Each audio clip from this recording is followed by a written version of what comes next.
যতক্ষণ আমরা এই সংসারে জীবিত ততক্ষণ আমাদের সাথে সবকিছু থাকে। আমাদের ধন, সুখ স্বাচ্ছন্দ্য, আমাদের মিত্রগণ, আমাদের পরিবার, এই সমাজ, এই সবকিছু আমাদের সাথে থাকে। যেদিন আমরা এই সংসারকে ত্যাগ করব, এদের মধ্যে কেউ আমাদের সাথে যাবে না। না ধন, না স্বাচ্ছন্দ্য, না সম্পত্তি। এই সকল মানুষ, এই সমাজ, এরা শুধুমাত্রই শ্মশান পর্যন্ত আমাদের সাথে থাকতে পারবেন। তারপরে যদি আমাদের সাথে কিছু যেতে পারে তাহলে তা শুধুই আমাদের ধর্ম। আর এই সংসারে আমরা নিজেদের যে সুনাম রেখে যাই সেটা সম্ভব শুধুমাত্র কর্মের দ্বারা। সেই জন্য সংসারে যতদিন পর্যন্ত জীবিত আছেন, যদি কিছু অর্জন করতে চান তাহলে ধর্ম অর্জন করুন, ধর্মের বিষয়ে স্পষ্টতা অর্জন করুন এবং কর্ম অর্জন করুন। এটাই হবে আপনার অতীত এবং এটাই হবে আপনার ভবিষ্যৎ, এবং এটাই সকলকে প্রেরণা প্রদান করবে। আসুন আমার সাথে ভালোবেসে বলুন, রাধা রাধা। সমুদ্র মন্থনের সময় দুই ধরনের রত্ন লাভ করা হয়েছিল। প্রথম হলাহল, যার প্রভাব থেকে এই সমস্ত সংসারের জীবের প্রাণ বাঁচানোর জন্য মহাদেব তাকে নিজের কণ্ঠে ধারণ করে নিয়েছিলেন। আর দ্বিতীয় অমৃত, যেটা কিঞ্চিত পরিমাণ মাত্রায় পাওয়া গেছিল। কখনো কখনো জীবনে এমন কোনো বস্তু যা আপনি প্রয়োজনের থেকেও অনেক বেশি মাত্রায় ভোগের জন্য লাভ করে থাকেন, তা আপনার জন্য বিষ প্রমাণিত হতে পারে। যেমন জল, প্রয়োজনের থেকে অনেক বেশি মাত্রায় যদি এই জল আসে তাহলে আপনার প্রাণ কাটতে পারে। কিন্তু পরিশ্রমের পরে এক পাত্র শীতল জল দ্বারা আপনি যদি স্নান করে নেন তাহলে তা আপনার শরীরের জন্য অমৃত হবে। পরিশ্রম করার পরে যদি আপনার শরীর এক পাত্র খাবার লাভ করে তাহলে তা আপনার শরীরের জন্য অমৃত। কিন্তু যদি কোনো পরিশ্রম না করেই আপনি দিনরাত শুধুই খাবার গ্রহণ করতে থাকেন তাহলে আপনার কাছে তা বিষ সমান। বিষ এবং অমৃত গ্রহণ করাটা আপনার উপরে নির্ভর করছে। কোনো বস্তু আপনার পক্ষে বিষও হতে পারে, আবার অমৃতও হতে পারে। নির্ভর করছে যে আপনি সেটা কিভাবে ব্যবহার করছেন, কতটা মাত্রায় ব্যবহার করছেন। আসুন আমার সাথে ভালোবেসে বলুন, রাধা রাধা। অনেক সময় আমাদের মনে এই ভাবনা আসে যে আমাদের নিরীহ স্বভাবের সুযোগ নিয়ে এই সংসারের মানুষ শুধু আমাদের দুঃখই দেয়। কতবার এমন মনে হয় যে আমরা সবাইকে সাহায্য করার জন্য এগিয়ে যাই আর সকলে আমাদেরই দোষ দেয়। অনেক সময় এমন মনে হয় যে আমরা শুধুই সৎকর্ম করি, সকলের ভালো চাই, কিন্তু সকলে আমাদেরই বিষয়ে খারাপ কথা বলতে থাকে। দুঃখ হয়, কিন্তু আমাদের এটা ভেবে দেখা উচিত যে মানুষ আম গাছের গায়ে পাথর ছোড়ে, শাল গাছের গায়ে পাথর কেন ছোড়ে না? কারণ এই আম গাছে পাওয়া যায় মিষ্টি এবং সুস্বাদু ফল। অন্যদিকে শাল গাছ থেকে আমরা কি পাই? শুধুই কাঠ। তাই যদি আপনাকে কেউ কথা শোনায়, আপনাকে কোনো কিছুতে বাধ্য করার চেষ্টা করে, আপনার বিষয়ে অনুচিত কথা বলে, তাহলে নিশ্চয়ই আপনার মধ্যে এমন বিশেষ কিছু আছে যা তাদের মধ্যে নেই।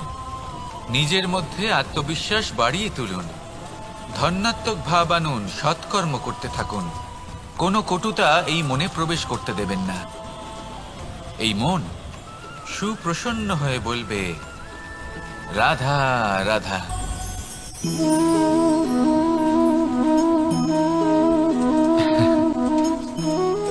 ঘুমের মধ্যে আমরা বিভিন্ন ধরনের স্বপ্ন দেখি, কিছু সুখের, কিছু দুঃখের, কিছু অত্যন্ত ভয়ানক। কিন্তু সত্যি কথা বলতে এর উপর আমাদের কোনো নিয়ন্ত্রণ নেই। কিন্তু আমি এমনও কিছু ব্যক্তিকে দেখেছি যারা খোলা চোখে স্বপ্ন দেখেন এবং তা যাপন করেন। নিজেদের একটা আলাদা স্বপ্নের নগরী আছে ওনাদের, সেখানেই জীবন যাপন করেন। আসল বাস্তবটা কি তাতে ওনাদের কিছুই যায় আসে না। এমন কিছু মানুষ আছেন যাদের কাছে বিন্দুমাত্র জ্ঞান নেই, সে না হয় ঠিক আছে, কিন্তু জ্ঞান এমনভাবে প্রদান করবেন যে মনে হবে সংসারের সমস্ত জ্ঞান তাদের কাছেই রয়েছে। এমন কিছু মানুষ আছেন যারা ভালোবাসতে জানেন না, আর তাও আমি মেনে নিলাম, কিন্তু কথা এমনভাবে বলবেন তাতে মনে হবে যেন প্রেমের বিষয়ে সবকিছু শুধুমাত্র ইনিই জানেন।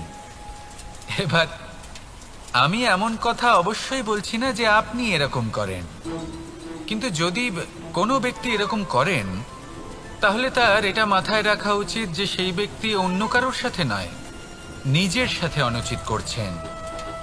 কারণ এমন কাজ করে উনি নিজের দোষ, নিজের অপগুণ সংসারের কাছে নয়, নিজের কাছে লুকোচ্ছেন। আপনি যদি নিজেকে বুঝতে না পারেন, সম্পূর্ণরূপে নিজেকে আকলন না করেন, নিজের অপগুণ, নিজের দোষ পূর্ণরূপে না বুঝতে পারেন, তাহলে এটা কি করে বুঝবেন যে নিজেকে কিভাবে শুধরে নিতে হবে? আপনাকে নিজের সত্য স্বীকার করতেই হবে, তারপরেই আপনি নিজেকে পরিবর্তন করতে পারবেন। তাহলে স্বপ্নে নয়, বাস্তবে বাঁচুন, আনন্দে বাঁচুন, আর আমার সাথে ভালোবেসে বলুন রাধা রাধা। ইচ্ছে বড়ই বিচিত্র জিনিস। এই ইচ্ছে যদি তা পূর্ণ না হয় তাহলে তা ক্রোধকে জন্ম দেয়, যদি তা পূর্ণ হয় তাহলে লোভকে জন্ম দেয়, যদি সময়ের মধ্যে পূর্ণ না হয় তাহলে শোককে জন্ম দেয়, আর যদি সময়ের পূর্বেই পূর্ণ হয়ে যায় তাহলে অহংকারকে জন্ম দেয়। সকলের ইচ্ছে থাকে, আপনারও অবশ্যই থাকবে, তা অবশ্যই পূরণ করবেন। কিন্তু একটা কথা মনে রাখবেন, আপনার এই জীবন এটা কোনোভাবেই আপনার ইচ্ছে পূরণ করার মাধ্যম নয়। এ হলো ধৈর্য সাধনের এক মাধ্যম, নিয়ন্ত্রণ করার এক মাধ্যম।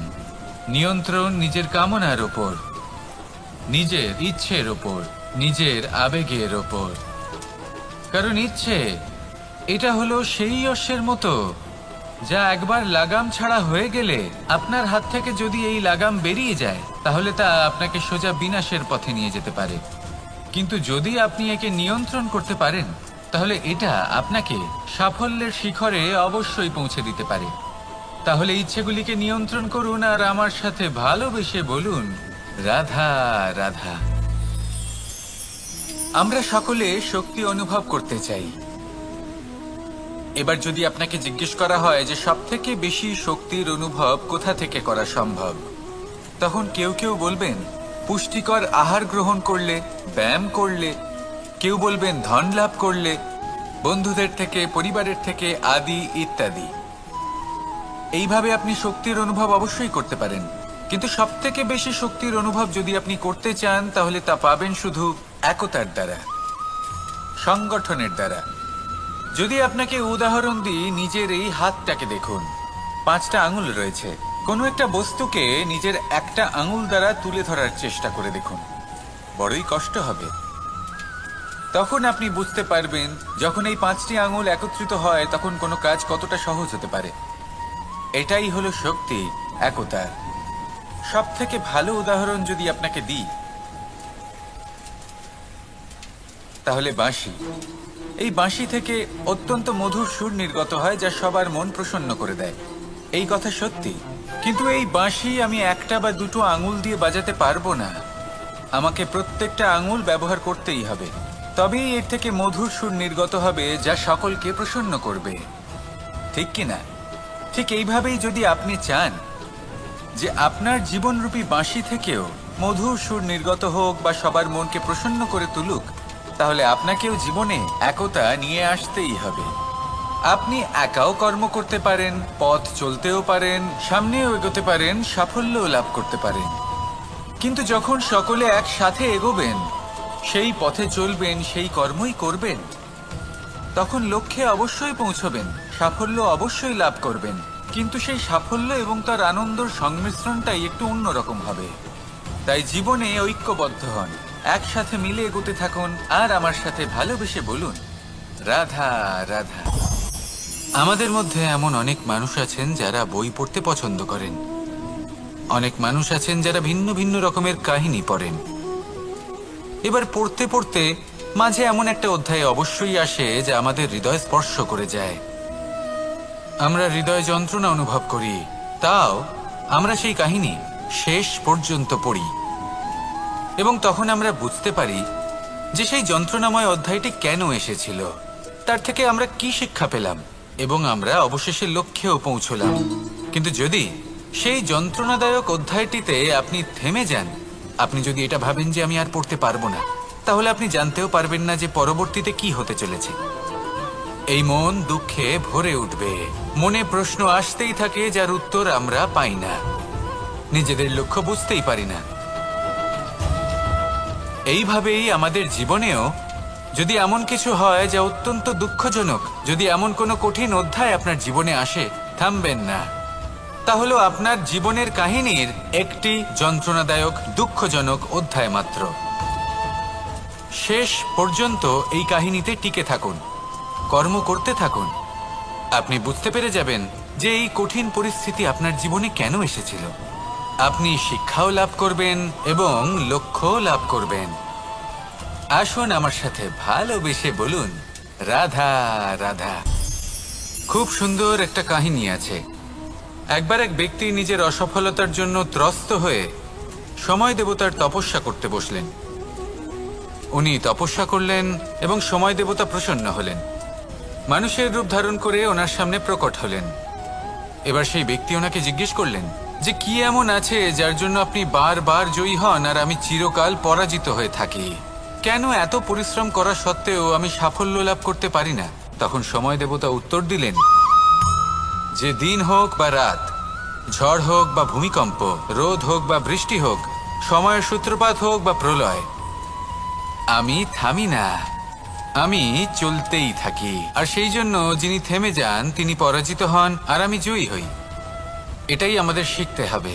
জীবনে সবসময় চলতে থাকুন, কখনো থামবেন না। হ্যাঁ, কিছুক্ষণের জন্য বিরতি নিতে পারেন, বিশ্রাম করার জন্য, নিজেকে আরো সশক্ত করে তোলার জন্য, কিন্তু থেমে যাবেন না। নিরন্তর কর্ম করতে থাকুন, পরিশ্রম করতে থাকুন, তবেই এই সংসার আপনাকে মনে রাখবে। আসুন আমার সাথে ভালোবেসে বলুন, রাধা রাধা। বস্ত্র আমাদের সকলের প্রিয়, এটা আমাদের জীবনযাপনের জন্য প্রয়োজনীয়। আমরা সবসময় চেষ্টা করি সেই বস্ত্র পরতে যা পরলে আমাদের দেখতে ভালো লাগে।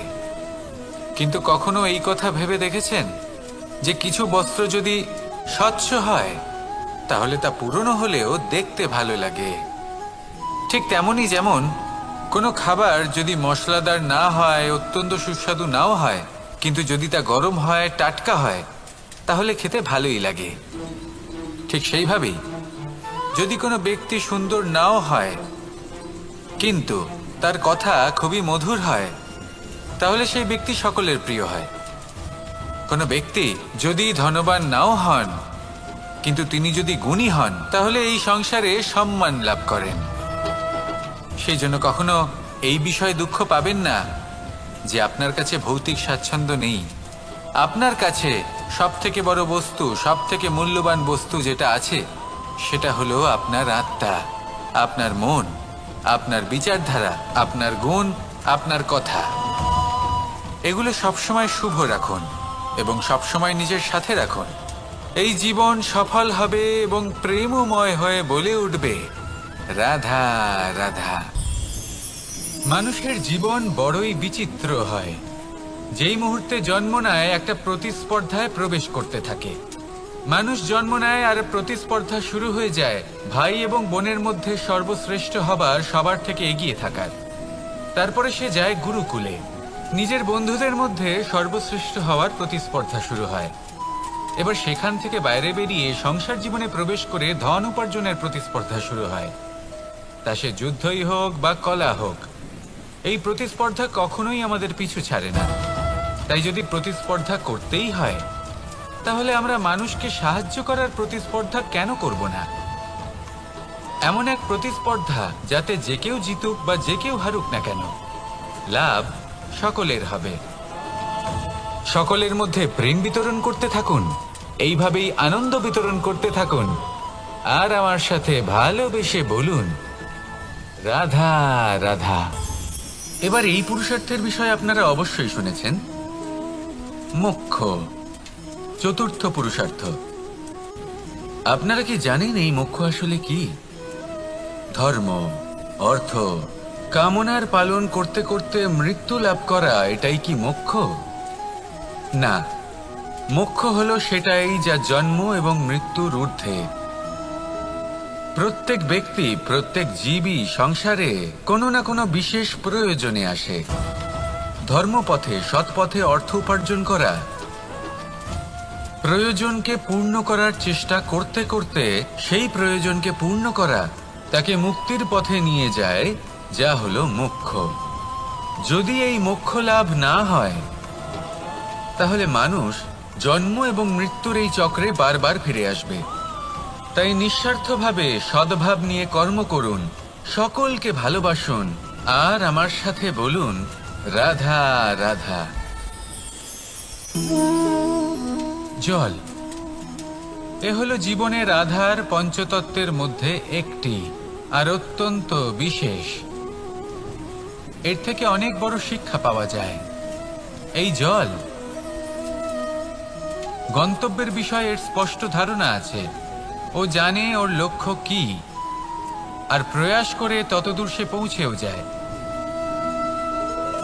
এটি পর্বত থেকে বয়ে নিচে নেমে আসে, নদীর সাথে সমাহিত হয়ে তার সাথে বয়ে চলে, চিরসবুজ বনানী গড়ে তোলে, প্রাণীদের তৃষ্ণা নিবারণ করে, সামনে এগিয়ে চলে, মানুষের সাথে মিলিত হয়। যারা একে বাঁধের মধ্যে বেঁধে রাখতে চেষ্টা করে সে বন্দি দশাতেও থেকে যায়, মানুষের কল্যাণ করে। তারপর বাঁধ থেকে মুক্তি পেয়ে এগিয়ে চলে, কোথাও ধাক্কা খায়, কোথাও বাধা পড়ে, কোথাও যদি পথ খুঁজে না পায় তাহলে পথ খুঁজেই নেয়, আর যেখানে পথ থাকে না সেখানে পথ বানিয়ে নেয়, আর শেষ পর্যন্ত নিজের লক্ষ্যে পৌঁছেই যায়, অর্থাৎ সমুদ্রে গিয়ে সমাহিত হয়ে যায়। আমাদেরও কিছুটা এরকমই হয়ে উঠতে হবে। যেখানেই যাবেন সকলের কল্যাণ করুন, সামনে এগোন। আপনি কোথাও পড়ে গেলে, ধাক্কা খেলে আঘাত লাগবেই, উত্থান পতন লেগেই থাকে। সামনে এগোতে থাকুন। কোথাও পথ না পেলে তা খুঁজে নিন, কোথাও পথ না থাকলে তা বানিয়ে নিন। নিজের গন্তব্যের কথা সব সময় মনে রাখুন। শেষ পর্যন্ত নিজের মোক্ষ লাভ আপনি অবশ্যই করবেন। আর আমার সাথে ভালোবেসে বলুন রাধা রাধা। যতক্ষণ আমরা এই সংসারে জীবিত ততক্ষণ আমাদের সাথে সবকিছু থাকে। আমাদের ধন, সুখ স্বাচ্ছন্দ্য, আমাদের মিত্রগণ, আমাদের পরিবার, এই সমাজ, এই সবকিছু আমাদের সাথে থাকে। যেদিন আমরা এই সংসারকে ত্যাগ করব, এদের মধ্যে কেউ আমাদের সাথে যাবে না। না ধন, না স্বাচ্ছন্দ্য, না সম্পত্তি। এই সকল মানুষ, এই সমাজ, এরা শুধুমাত্রই শ্মশান পর্যন্ত আমাদের সাথে থাকতে পারবেন। তারপরে যদি আমাদের সাথে কিছু যেতে পারে তাহলে তা শুধুই আমাদের ধর্ম। আর এই সংসারে আমরা নিজেদের যে সুনাম রেখে যাই সেটা সম্ভব শুধুমাত্র কর্মের দ্বারা। সেই জন্য সংসারে যতদিন পর্যন্ত জীবিত আছেন, যদি কিছু অর্জন করতে চান তাহলে ধর্ম অর্জন করুন, ধর্মের বিষয়ে স্পষ্টতা অর্জন করুন এবং কর্ম অর্জন করুন। এটাই হবে আপনার অতীত এবং এটাই হবে আপনার ভবিষ্যৎ, এবং এটাই সকলকে প্রেরণা প্রদান করবে। আসুন আমার সাথে ভালোবেসে বলুন রাধা রাধা। সমুদ্র মন্থনের সময় দুই ধরনের রত্ন লাভ করা হয়েছিল। প্রথম হলাহল, যার প্রভাব থেকে এই সমস্ত সংসারের জীবের প্রাণ বাঁচানোর জন্য মহাদেব তাকে নিজের কণ্ঠে ধারণ করে নিয়েছিলেন। আর দ্বিতীয় অমৃত, যেটা কিঞ্চিত পরিমাণ মাত্রায় পাওয়া গেছিল। কখনো কখনো জীবনে এমন কোনো বস্তু যা আপনি প্রয়োজনের থেকেও অনেক বেশি মাত্রায় ভোগের জন্য লাভ করে থাকেন, তা আপনার জন্য বিষ প্রমাণিত হতে পারে। যেমন জল, প্রয়োজনের থেকে অনেক বেশি মাত্রায় যদি এই জল আসে তাহলে আপনার প্রাণ কাটতে পারে, কিন্তু পরিশ্রমের পরে এক পাত্র শীতল জল দ্বারা আপনি যদি স্নান করে নেন তাহলে তা আপনার শরীরের জন্য অমৃত হবে। পরিশ্রম করার পরে যদি আপনার শরীর এক পাত্র খাবার লাভ করে তাহলে তা আপনার শরীরের জন্য অমৃত। কিন্তু যদি কোনো পরিশ্রম না করেই আপনি দিনরাত শুধুই খাবার গ্রহণ করতে থাকেন তাহলে আপনার কাছে তা বিষ সমান। বিষ এবং অমৃত গ্রহণ করাটা আপনার উপরে নির্ভর করছে। কোনো বস্তু আপনার পক্ষে বিষও হতে পারে, আবার অমৃতও হতে পারে। নির্ভর করছে যে আপনি সেটা কিভাবে ব্যবহার করছেন, কতটা মাত্রায় ব্যবহার করছেন। আসুন আমার সাথে ভালোবেসে বলুন রাধা রাধা। অনেক সময় আমাদের মনে এই ভাবনা আসে যে আমাদের নিরীহ স্বভাবের সুযোগ নিয়ে এই সংসারের মানুষ শুধু আমাদের দুঃখই দেয়। কতবার এমন মনে হয় যে আমরা সবাইকে সাহায্য করার জন্য এগিয়ে যাই আর সকলে আমাদেরই দোষ দেয়। অনেক সময় এমন মনে হয় যে আমরা শুধুই সৎকর্ম করি, সকলের ভালো চাই, কিন্তু সকলে আমাদেরই বিষয়ে খারাপ কথা বলতে থাকে। দুঃখ হয়, কিন্তু আমাদের এটা ভেবে দেখা উচিত যে মানুষ আম গাছের গায়ে পাথর ছোড়ে, শাল গাছের গায়ে পাথর কেন ছোড়ে না? কারণ এই আম গাছে পাওয়া যায় মিষ্টি এবং সুস্বাদু ফল। অন্যদিকে শাল গাছ থেকে আমরা কি পাই? শুধুই কাঠ। তাই যদি আপনাকে কেউ কথা শোনায়, আপনাকে কোনো কিছুতে বাধ্য করার চেষ্টা করে, আপনার বিষয়ে অনুচিত কথা বলে, তাহলে নিশ্চয়ই আপনার মধ্যে এমন বিশেষ কিছু আছে যা তাদের মধ্যে নেই। নিজের মধ্যে আত্মবিশ্বাস বাড়িয়ে তুলুন, ধন্যাত্মক ভাব আনুন, সৎকর্ম করতে থাকুন। কোনো কটুতা এই মনে প্রবেশ করতে দেবেন না। এই মন সুপ্রসন্ন হয়ে বলবে, রাধা রাধা।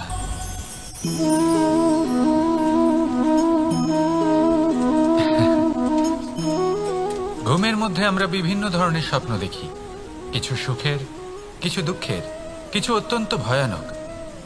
কিন্তু সত্যি কথা বলতে এর উপর আমাদের কোনো নিয়ন্ত্রণ নেই। কিন্তু আমি এমনও কিছু ব্যক্তিকে দেখেছি যারা খোলা চোখে স্বপ্ন দেখেন এবং তা যাপন করেন। নিজেদের একটা আলাদা স্বপ্নের নগরী আছে ওনাদের, সেখানেই জীবনযাপন করেন। আসল বাস্তবটা কি তাতে ওনাদের কিছুই যায় আসে না। এমন কিছু মানুষ আছেন যাদের কাছে বিন্দুমাত্র জ্ঞান নেই, সে না হয় ঠিক আছে, কিন্তু জ্ঞান এমনভাবে প্রদান করবেন যে মনে হবে সংসারের সমস্ত জ্ঞান তাদের কাছেই রয়েছে।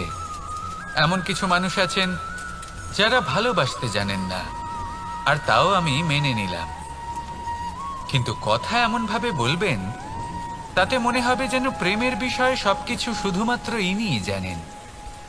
এবার আমি এমন কথা অবশ্যই বলছি না যে আপনি এরকম করেন, কিন্তু যদি কোনো ব্যক্তি এরকম করেন তাহলে তার এটা মাথায় রাখা উচিত যে সেই ব্যক্তি অন্য কারোর সাথে নয়, নিজের সাথে অনুচিত করছেন।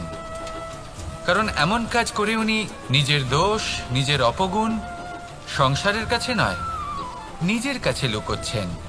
আপনি যদি নিজেকে বুঝতে না পারেন, সম্পূর্ণরূপে নিজেকে আকলন না করেন, নিজের অপগুণ, নিজের দোষ পূর্ণরূপে না বুঝতে পারেন, তাহলে এটা কি করে বুঝবেন যে নিজেকে কিভাবে শুধরে নিতে হবে?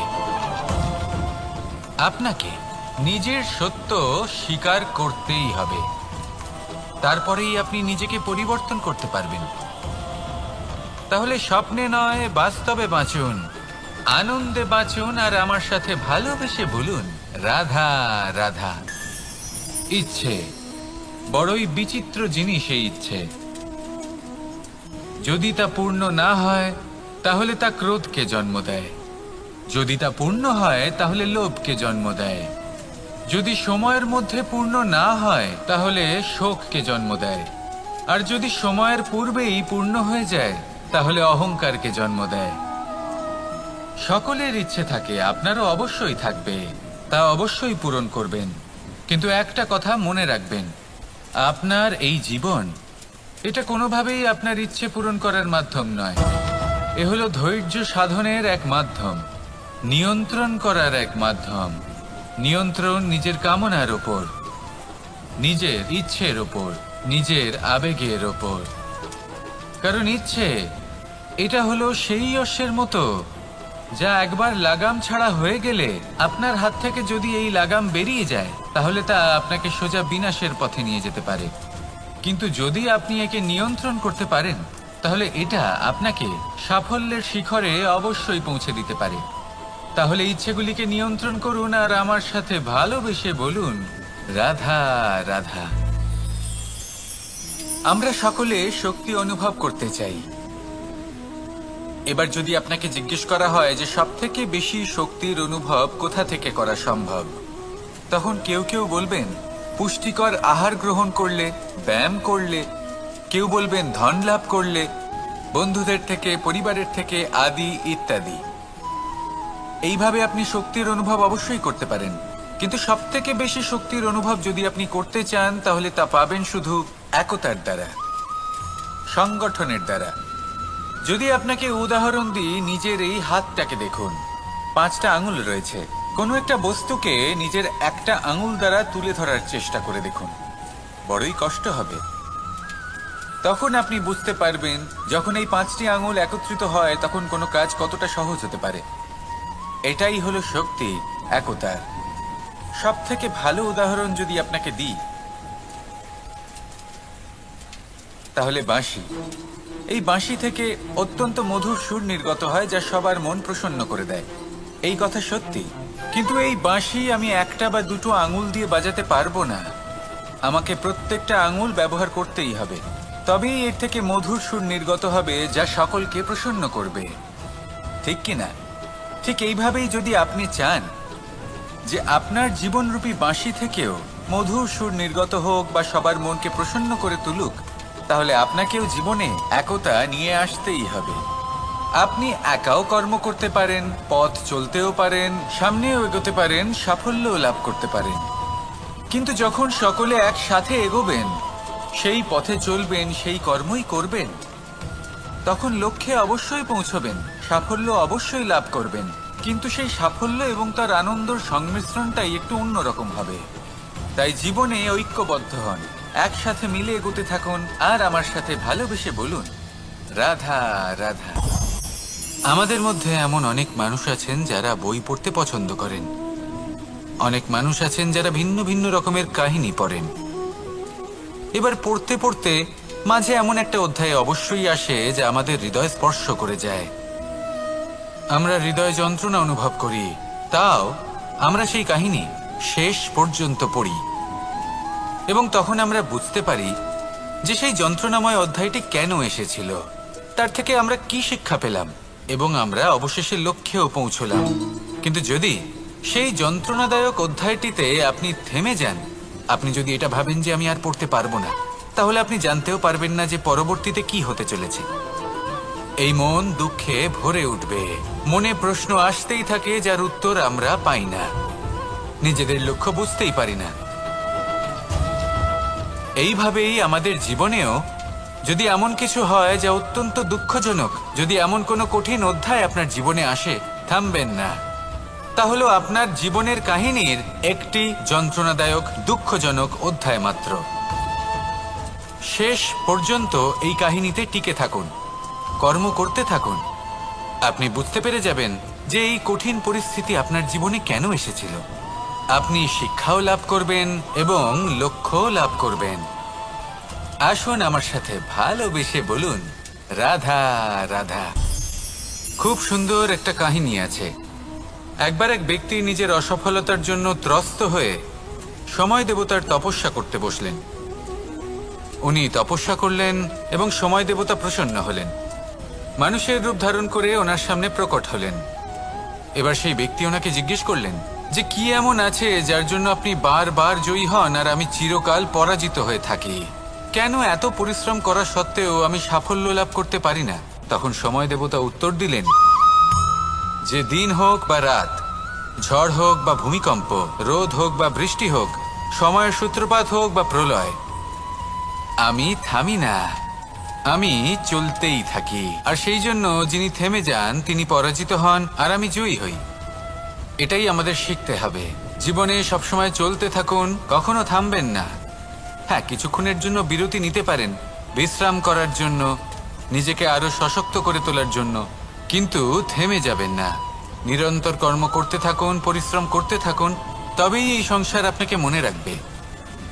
আসুন আমার সাথে ভালোবেসে বলুন, রাধা রাধা।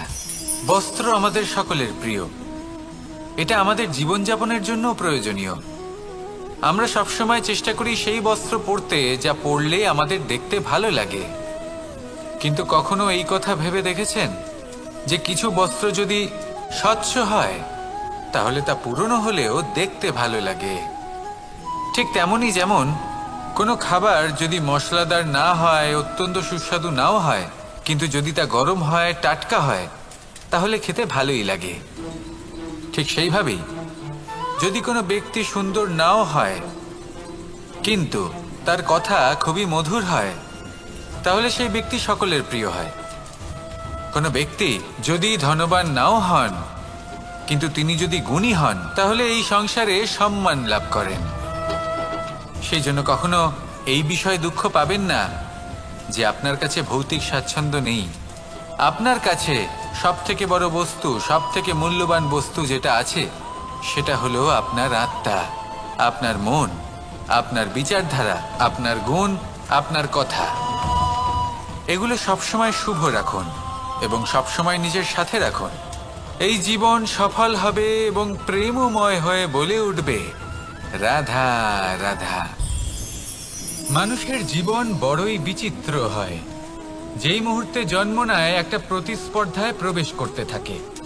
মানুষ জন্ম নেয় আর প্রতিস্পর্ধা শুরু হয়ে যায় ভাই এবং বোনের মধ্যে সর্বশ্রেষ্ঠ হবার, সবার থেকে এগিয়ে থাকার। তারপরে সে যায় গুরুকুলে। নিজের বন্ধুদের মধ্যে সর্বশ্রেষ্ঠ হওয়ার প্রতিস্পর্ধা শুরু হয়। এবার সেখান থেকে বাইরে বেরিয়ে সংসার জীবনে প্রবেশ করে ধন উপার্জনের প্রতিস্পর্ধা শুরু হয়। তা সে যুদ্ধই হোক বা কলা হোক, এই প্রতিস্পর্ধা কখনোই আমাদের পিছু ছাড়ে না।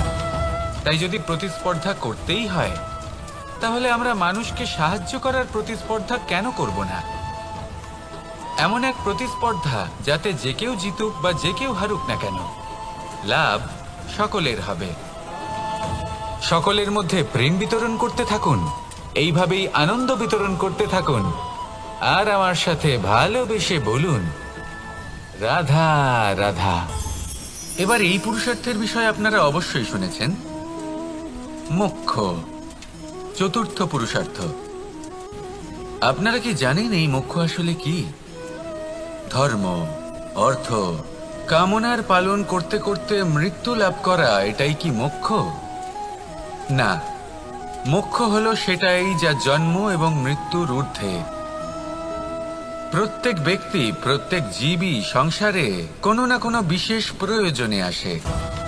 ধর্মপথে, সৎপথে অর্থ উপার্জন করা, প্রয়োজনকে পূর্ণ করার চেষ্টা করতে করতে সেই প্রয়োজনকে পূর্ণ করা তাকে মুক্তির পথে নিয়ে যায়, যা হলো মোক্ষ। যদি এই মোক্ষ লাভ না হয়, তাহলে মানুষ জন্ম এবং মৃত্যুর এই চক্রে বারবার ফিরে আসবে। তাই নিঃস্বার্থভাবে সদ্ভাব নিয়ে কর্ম করুন, সকলকে ভালোবাসুন, আর আমার সাথে বলুন, রাধা রাধা। জল, এ হলো জীবনের আধার, পঞ্চতত্ত্বের মধ্যে একটি, আর অত্যন্ত বিশেষ। এর থেকে অনেক বড় শিক্ষা পাওয়া যায়। এই জল, গন্তব্যের বিষয়ে এর স্পষ্ট ধারণা আছে। ও জানে ওর লক্ষ্য কি, আর প্রয়াস করে ততদূর সে পৌঁছেও যায়। এটি পর্বত থেকে বয়ে নিচে নেমে আসে, নদীর সাথে সমাহিত হয়ে তার সাথে বয়ে চলে, চিরসবুজ বনানী গড়ে তোলে, প্রাণীদের তৃষ্ণা নিবারণ করে, সামনে এগিয়ে চলে, মানুষের সাথে মিলিত হয়। যারা একে বাঁধের মধ্যে বেঁধে রাখতে চেষ্টা করে, সে বন্দি দশাতেও থেকে যায়, মানুষের কল্যাণ করে।